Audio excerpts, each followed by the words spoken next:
అందరికీ నమస్కారం.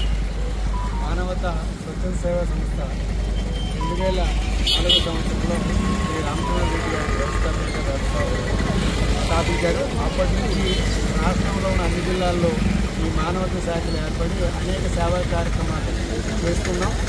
ఈ సేవా కార్యక్రమాల్లో భాగంగానే ఈరోజు వినాయక చవితి సందర్భంగా శ్రీ శ్రీ శ్రీ వసంతి వినాయక మట్టి విగ్రహాలు ఇవాళ మానవతా స్వచ్ఛంద సేవా సంస్థ అభివృద్ధి చేయడం జరిగింది.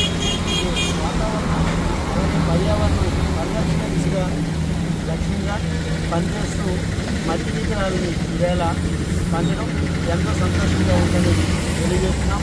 ఈ కార్యక్రమంలో వైస్ చైర్మన్ జగన్మోహన్ గారు, కన్వీనర్ పార్వతీశ్వరం గారు, అలాగే ప్రెసిడెంట్ రవికుమార్ గారు, మా ట్రెజరర్ ప్రవీణ్ కుమార్ గారు, ఇలా మనకు అనేక మంది పెద్దలందరూ కూడా దీంట్లో పాల్గొనడం జరిగింది. అందుకు సంతోషంగా జై మానవత.